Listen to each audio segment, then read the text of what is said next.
Alright, so I'm going, between the three druids, I'm going to go with this one, because I can probably showcase it best off this druid. But, essentially, I'm going to be, I've been doing, like, bug testing and build testing, so I haven't been doing as much streaming, but now I have one more character that I have to get to Nightmare Dungeon. So for the early game portion of, for the game, I'm going to be starting to put out some guides as to how some balancing changes. Because I do like this game. I want it to succeed. I don't think it's going to, unfortunately. I mean, don't get me wrong. I don't think that this is going to be something like an Anthem or an Avengers style game where it's dead in a year or so. But I definitely see this game getting the Diablo 3 treatment, where big player base at launch dies down very quickly due to poor decisions of the gameplay, and then we go from there. So, essentially, Druid, out of all the classes in the game, Druid is a class that has... No, that's just that part of that. A Druid is the class in the game right now that swings wildly, according to most people, from either very good top 1-2 class all the way down the tier list to dead last. I know there's a few people that just shit on Druid nonstop, that it's like Druid needs to be completely reworked, they only have one good build. I personally think that Druid is the strongest class in the game for a couple of reasons.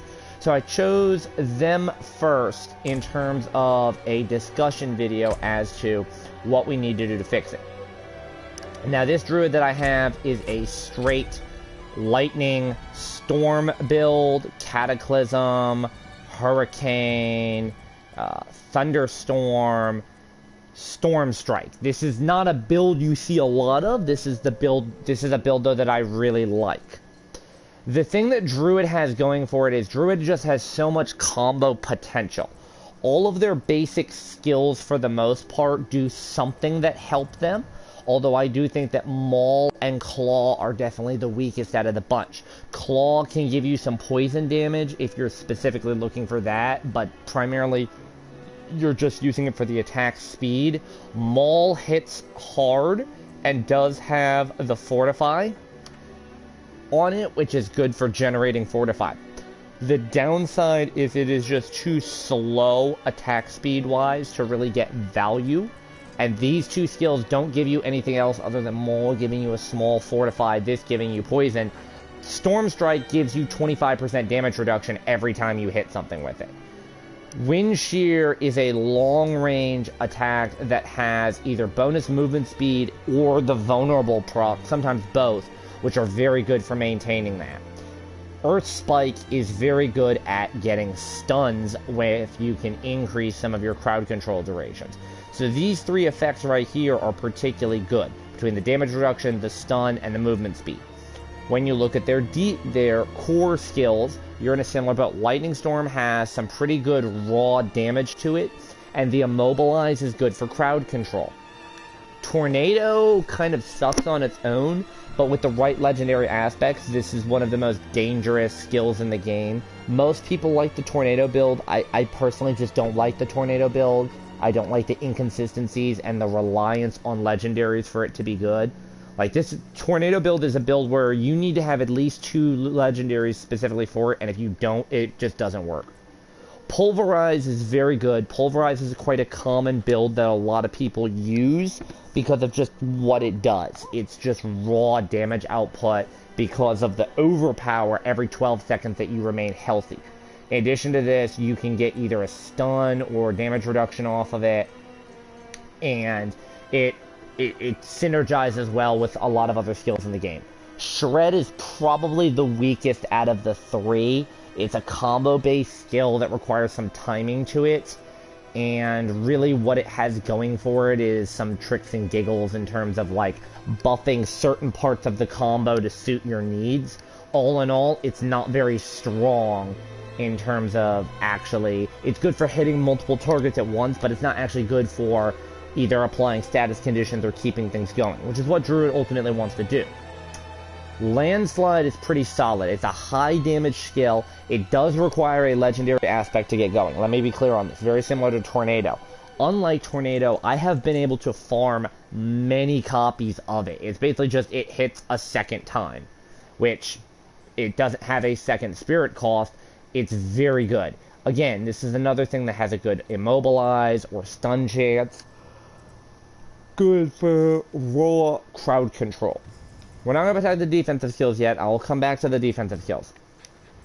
But if you look at these damage options here, they're primarily based around gimmicky types of crowd control effects. When you go to the Wraith skills, Wraith, Wrath, whatever you want to call it, you get access to 3 more. Now, Rabies is kind of shit. What it does is it applies poison. The poison can spread. The downside to this is that damage over time really sucks. This is not a very good skill to run unless it's tricked out with legendaries. Trample is pretty good. The main reason I run Trample is because it grants Unstoppable. So it's a crowd control immunity skill. You can use it to cancel out into. The damage on it is also quite significant, and it gives you a bunch of fortifying damage. This is a pretty good skill to run. The only downside, in my opinion, is a 14-second cooldown is a little bit high. I would like this to come down just a little bit. Even if it was something at like 10 or 12 seconds, I think would make this a little bit better. Boulder is a decent skill as well. It's relatively low damage output, but what it does is it has a short cooldown, and it relies on crits. And if you can get a decent crit chance, the short cooldown, this is a pretty good way of grouping enemies together, knocking them away from you if you're trying to maintain range. Hurricane's one of the better skills in the game. It has a 20-second cooldown. It lasts 9 seconds. You can buff that up with Endless Tempest and a couple of other skills, so you can get a few extra seconds out of it to where you're relatively, like, once you activate it, from the time it ends to the time you can cast it again, you're really only looking at about a 5 to 7 second cooldown if you can build it right. The damage over time on this isn't great, but the main thing you're looking at is the slow and the vulnerable. The extra crowd control is immense for different builds. Again, most Druid builds are looking for some form of crowd control on them. Finally, for the ultimate skills, this is ultimately where the class starts to get relatively weak. Some Druids don't even want to run ultimates. If they do, there's 2 clear winners, unfortunately, which are Cataclysm, which is quite strong, deals a decent chunk of damage, lasts a good amount of time, and lightning strikes make enemies vulnerable, so another form of crowd control, and Grizzly Rage. Grizzly Rage is the key for the shapeshift builds, because there's a build for werewolves, where werewolves get to use Grizzly Rage instead. The Perma-Wolf build is quite common. There's also the Perma-Bear build. These builds are quite good. If you notice how I've been hyping up Druid as having a lot of options. Everything here is either, Storm, Werebear, Werewolf, Earth. Partially because of Nature's Fury is really good. Perfect Storm is good. Earth and Might is okay. I think Earth and Might would be better if it buffed it up a little bit. Lupine Ferocity is good. Bestial Rage is a bit mediocre, as is Ursane's Strength. Ursane's Strength really wants you to stay in Werebear form for a long time, in my opinion. Bestial Rage is on the harder side to maintain. You could keep one form up, but it's hard to keep both forms up. In addition, to me, the thing that's annoying is there should be reverse. Werewolves have faster attack speed anyways, so the bonus attack speed after staying as a werewolf for 2.5 seconds doesn't really help. That would be better as a werebear. So if you were a werebear for 2.5 seconds, you get the attack speed. If you were a werewolf for 2.5 seconds, you get the damage buff instead. That's what I would say. The fact that it lasts for 15 seconds is a decent amount of time, but it's also relatively difficult to maintain some of those bonuses.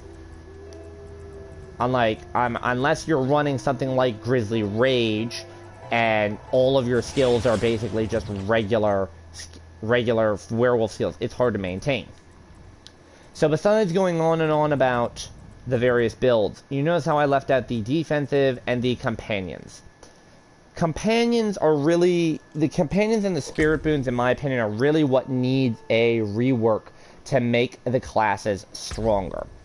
In terms of defense, by the way, they have one of the best defensive classes in the game. Because Earth and Bulwark and Blood Howl is ran by almost everybody. I think it's like 95% of the community runs Earth and Bulwark just because of how good it is. It grants a big chunk of Fortify, it makes you unstoppable while active, it gives you a barrier. There's no reason not to run this skill. It is just generic, good, get out of jail free card type crowd control immunity and damage reduction. Cyclone Armor is a little bit weaker. This is probably the third best, but there is a legendary that makes it to where this benefit passes to other allies that are nearby. 10% non-physical damage reduction isn't great, but the fact that you're also buffing your allies, your minions, your companions, I do wish that this was a bit stronger. There's that same upgrade also makes it 10% physical damage reduction as well, not just the non-physical. But this could use a little bit of love to be a little bit stronger. Blood Howl is just great. It's one of the best defensive skills in the game. It's a heal. At a minimum, you're healing 20% of your health every 15 seconds. Every kill you get reduces the cooldown by 1 second. This is a skill that you would slot into literally any build if you had the room for it. Like, if you're a druid that doesn't run Blood Howl and I gave you one more slot, you're going to run Blood Howl in that slot. Because it's just that good. There's no reason not to run this because it's just that rare of a healing ability. However, I do wish that there were a few more legendaries around this, or a little bit more of a buff to this skill. Because as it stands right now, it just acts as an extra potion for you, the player. Debilitating Roar is relatively trash. It's a taunting ability that reduces the damage that enemies take, and it gives you a big chunk of Fortify, and it either gives you a minor heal or a slow. It doesn't do anything really great besides just allowing you to brawl a little bit better. I wish this was a little stronger, because it's honestly outshone massively by both Blood Howl and Earth and Bulwark. Like, I would much rather run Earth and Bulwark than I would Debilitating Roar, because the 70% damage reduction for 4 seconds isn't impactful enough compared to I get Fortify, I get a barrier, I get crowd control immunity. If this had crowd control immunity on it, if this gave like thorns on it, if this was similar to what the challenging shout is for the barbarian, I think this would be a little bit stronger. The other thing we need to talk about are companions. Companions are kind of annoying in the sense that how non-impactful they actually are. So, Poison Creeper is arguably the worst of the bunch. What it does is it gives you poison damage periodically. It's not consistent poison damage. If you activate it, it's a guaranteed immobilize and a chunky poison. The problem with the skill, though, is that the immobilize and the poison are not significant enough. The Ravens periodically give you damage. It's not great damage. The Swarm effect is, again, not very strong. This is compared to just the straight regular wolves, where the regular wolves, they don't hit for that much damage, but they are continuously hitting.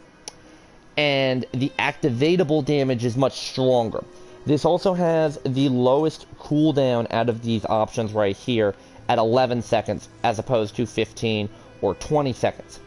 One of the reasons as well why this skill is good to me is because these minions actually can take hits.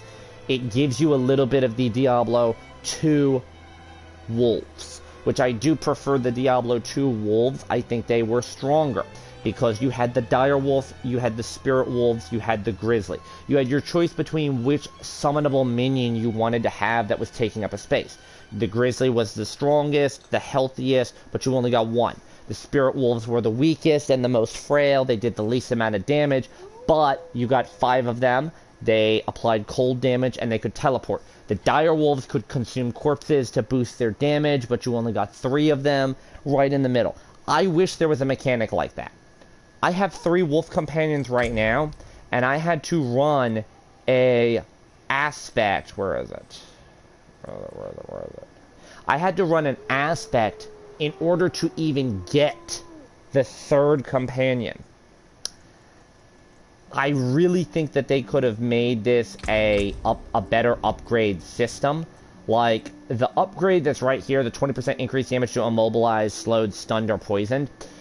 This, to me, would just be so much better if it was, say, the Lucky Hit Fortify or the Brutal Wolf Pack, and then take one of these 2 out and change it to you can have an extra wolf. Because that, to me, would be stronger. I want to have a larger wolf pack.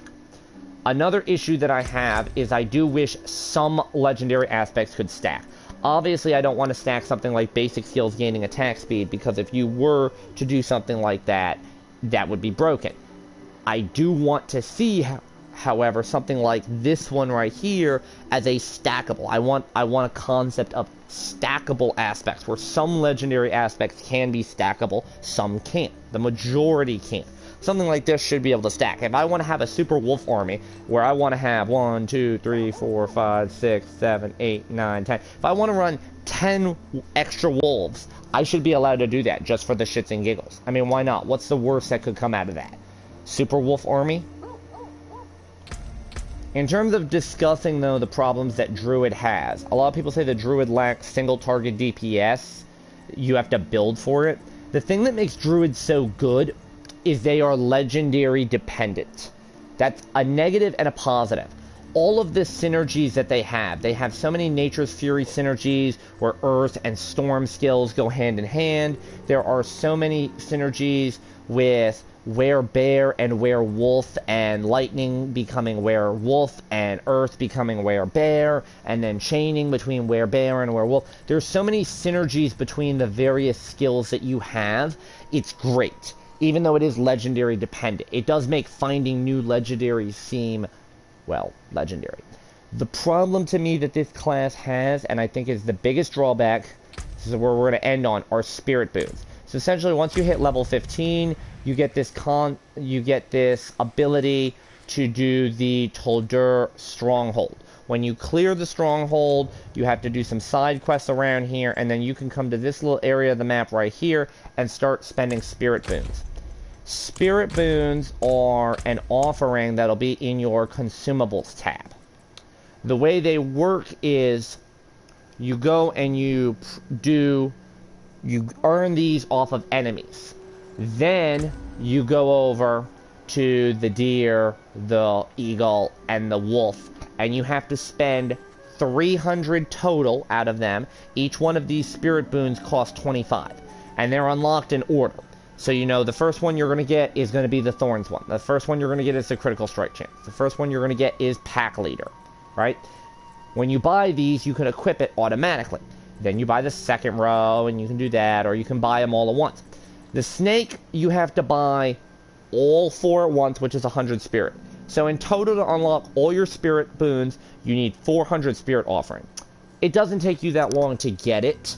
The longest it's taken me is level 35, and that's mostly because I held off on doing the Toldur Stronghold till later on.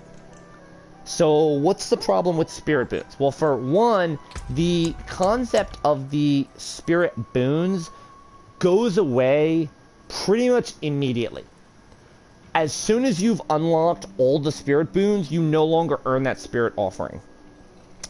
To me, that seems like a wasted mechanic.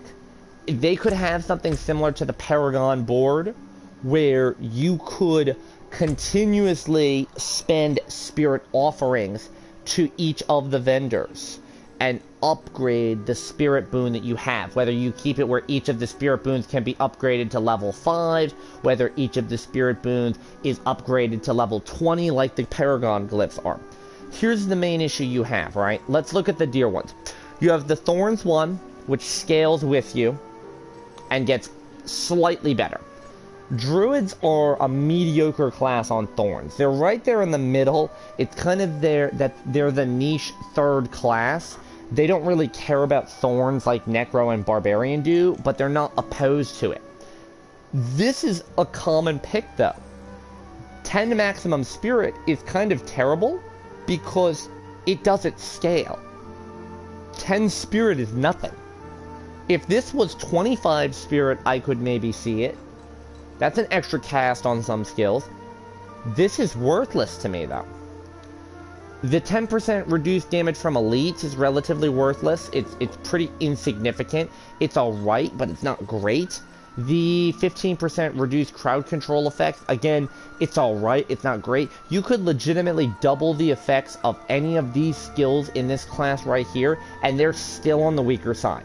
The spirit boons are supposed to be these minor passive effects that you get, and ultimately, they're not really worth the trouble. You're not finding yourself, like, fighting for certain things. There's not legendary aspects that buff your spirit boons. It's not something like, while you have, you know,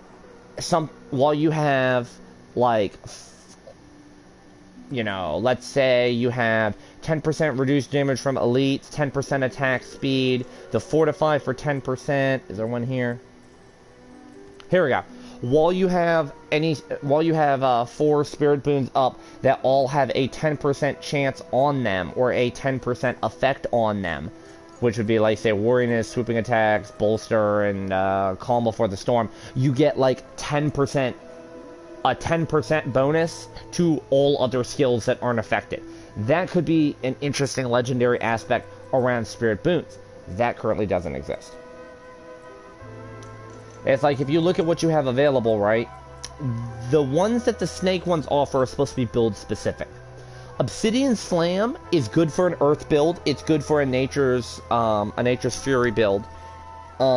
It's not very good for Werebear, and it's useless on any other build.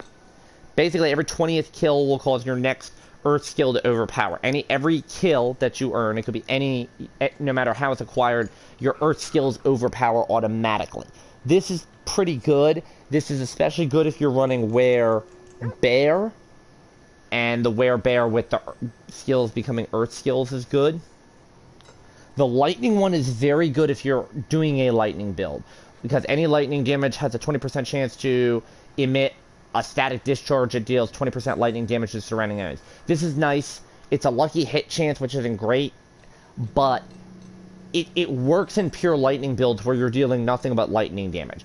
Even in a Nature's Fury build, this isn't very good.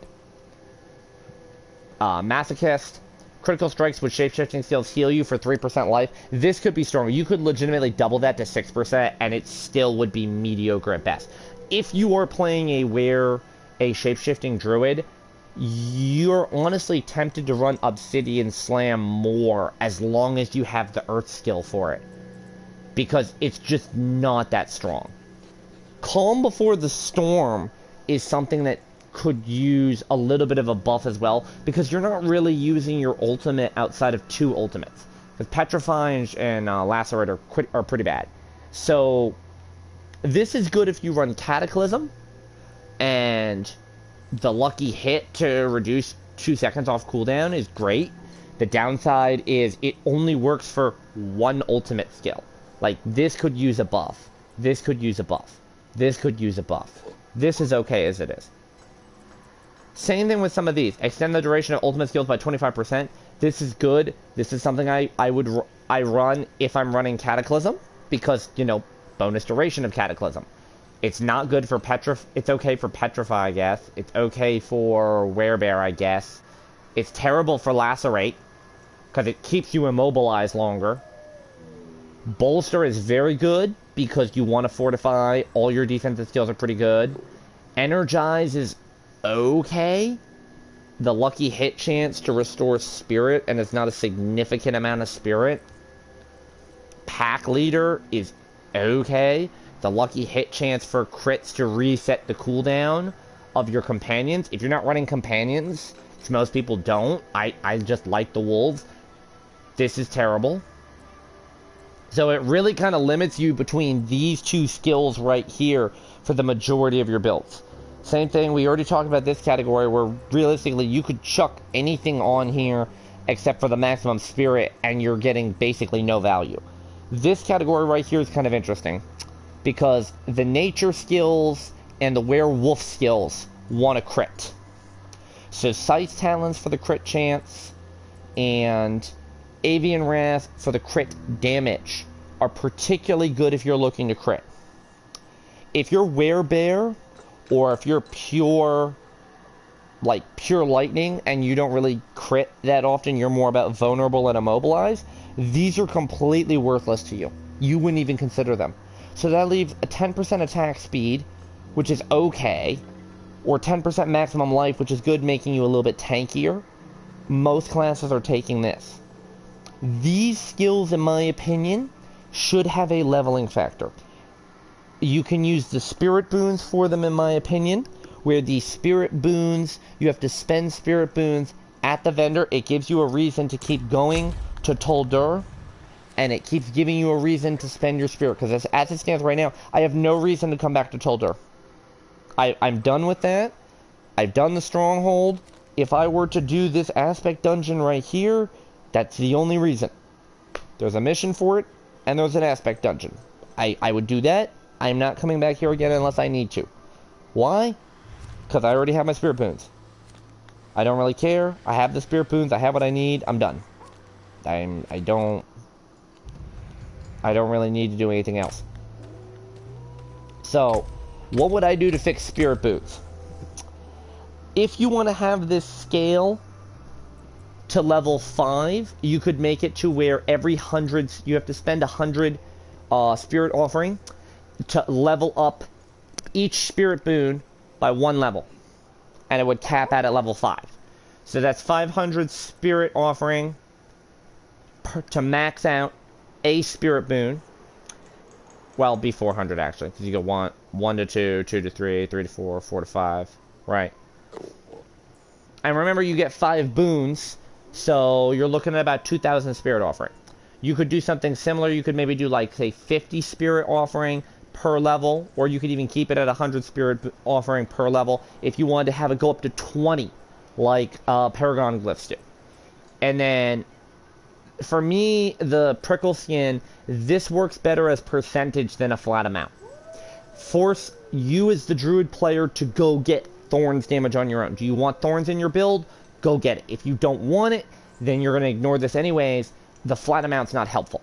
To me, this would work better. You could start this at, say, gain 10% bonus thorns, and then you could scale that up by 5%. So you're ending at, like, 30% bonus thorns.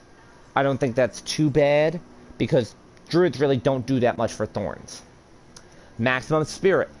I think this should be at 25 by default. So if I'm going to level this 5 times, I would maybe have this at 50.